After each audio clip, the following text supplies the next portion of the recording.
In this chapter, we are going to look at the statement of cash flows. The main purpose of the statement of cash flows is to report where the company received its cash and where it spent its cash. So we're going to follow cash. Now, all activities within a company are either brought in cash or paid out cash. Now, if the company during the year brought in more cash than it paid out, that difference would be reflected in the cash account. The cash account from the beginning of the year to the end of the year will go up by that difference. If, on the other hand, it spent more than it brought in, that same difference between what it spent and what it brought in would be reflected in the cash account. The cash account will go down by that amount. Now, the statement itself is in three parts. The first part are operating activities. That is the income statement. This income statement is a statement of operations. So the net income is the net of revenue minus expenses. But we need to adjust that because some expenses did not involve the paying out of cash. We also look at the current assets, the inventory and the accounts receivable. And the change in those assets would reflect the use of cash or a source of cash. Same with current liabilities. The second category of activities are investing activities. And here we look at the plant assets, the equipment. Did we buy more equipment or did we sell equipment? If we bought, that was cash out. If we sold, it would be cash in. And thirdly, financing activities. Did I borrow money, which meant more cash coming in, or did I repay the loans? Those are the questions that we ask when we look at the cash flow statement. Try this exercise. Indicate the activity each of the following transactions represent: operating, investing, or financing, and whether that was a cash inflow or a cash outflow. Number one, sold goods. Well, if I sold goods, that is operating. So therefore, we just say it's an O, and it would be cash in. Okay. Purchase building. Well, if I purchase building, that's an increase in fixed assets. That would be investing, and that would be cash out. Issued capital stock, that is financing, and that is cash in. Because if I sold stock, then I received cash. If I made a loan, well, that is financing, but that is cash out. I am loaning out money, not taking in money. If I paid interest on the loan, that too would be, well, in this case, operating, and it would be cash out. If I acquired a building by paying cash, yes, that's investing, and that would be cash out.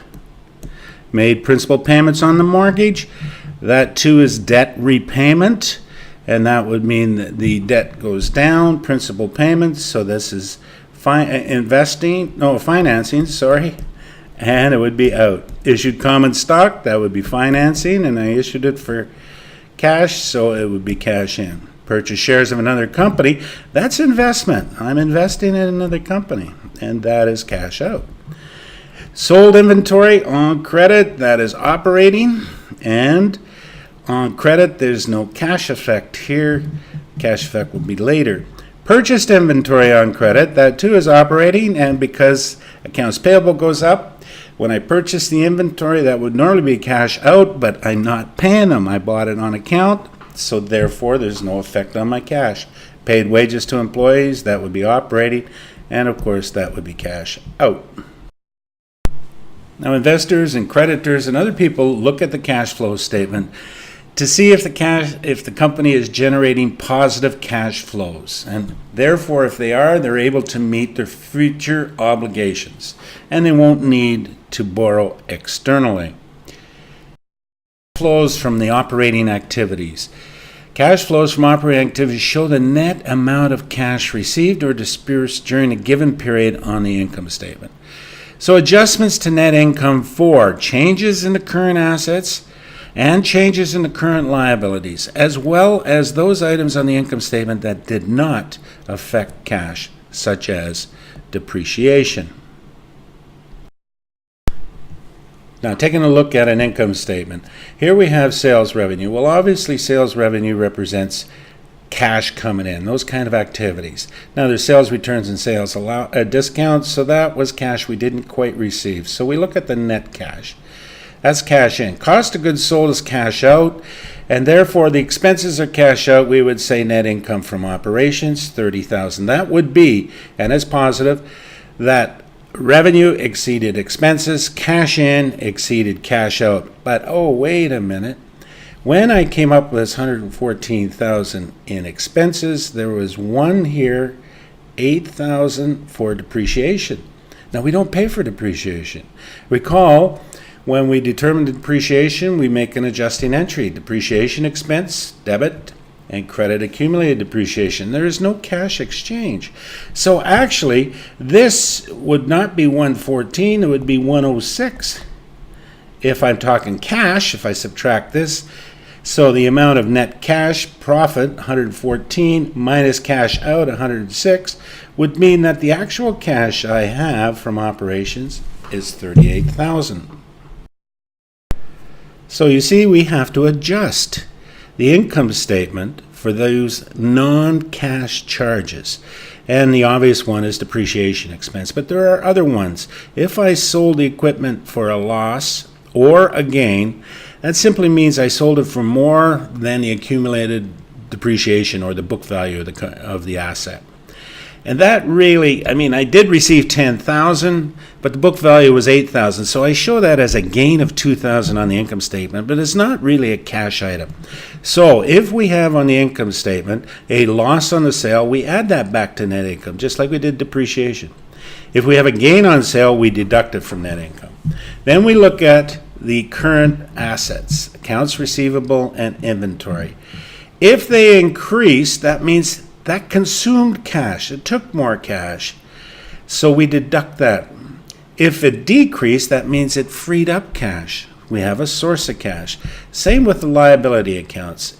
But it's the opposite. If the liability accounts increase, that means we didn't pay for the item. We reserved or conserved our cash. So we add that back. Depreciate or decrease in current liability, we deduct.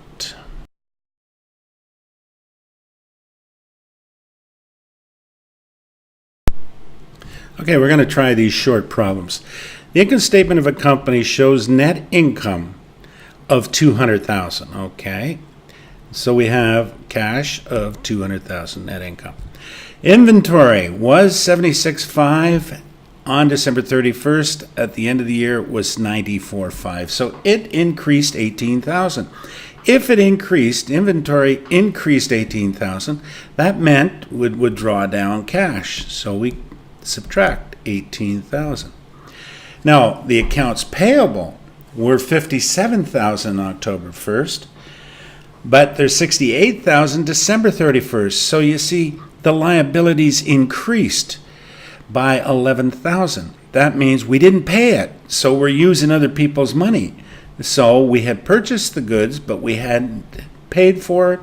That means we increased our cash by $11,000. So the net effect of those transactions on cash is that cash from operations was $193,000. Take the second case. Here we have expenses and taxes, including $800,000 or $80,000 of depreciation of a given year was $600. Net income was $350.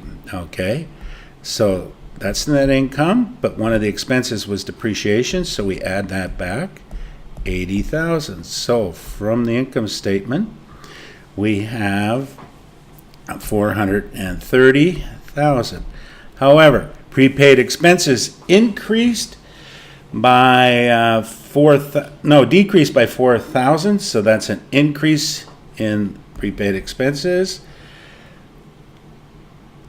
of $4,000, and wages and liabilities also increased, so that's another increase of $14,000.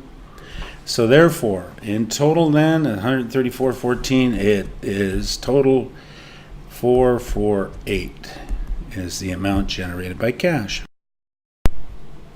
Calculating the cash from operations is the most difficult part of putting together the statement of cash flows. The other two categories are fairly straightforward and easy. Investing activities, those are capital expenditures. Did I buy new machinery? Well, that used cash or equipment. Did I buy trucks or did I sell? That meant a decrease in cash. And financing activities, did I increase my long-term debt? Did I increase my common stock, capital stock? Did I pay dividends? Those questions are answered in those two sections. Now we're going to put all three together and do one problem. Bordeaux Company comparative balance sheet. So December 31st, 2011. So this is the beginning of 2012.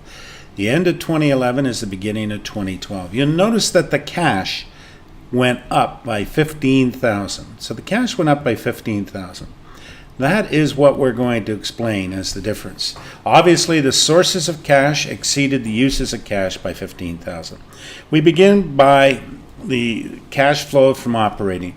We have net income, $32,000, and we're told that depreciation was $17,000. So therefore, we add that back. Then we look at the increase in accounts receivable or decrease. Now, the accounts receivable went up, so it's a decrease in cash of $6,000. The inventory also increased, so that is a use of cash, $8,000. Now the decrease in income tax payable, we go down here, it decreased, so that took cash, so that's another source of cash. Accounts payable increased, the decrease in income tax payable is a use of cash. The accounts payable increase is a source of cash. So therefore, when we look at the cash flow from operations, then we have cash flow from operating activities, $32,000. Add back depreciation expense, increase in accounts payable. Those are both sources of cash. The decrease in income tax payable is a use in cash. Same with if I increase my inventory and my accounts receivable. So the net effect now is that cash from operations is $38,500. Next, we look at the change in the long-term assets and the change in the financing. So now I record the cash from operations was $38,500.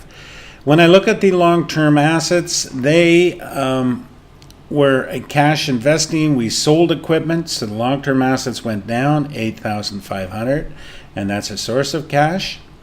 We also, when we looked at financing, we issued stock for $4,000. We redeemed some bonds, so that took cash, and we paid dividends. So therefore, the sale of equipment is cash in, and the net cash used for financing activities was a cash out of $32,000. So when I look at the net increase here, $38,500 plus $8,500 minus $32,000, I get a change in cash of $15,000.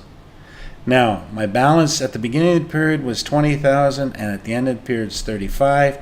So you see I've explained why the cash increased by $15,000. And that's how we put together a statement of cash flow.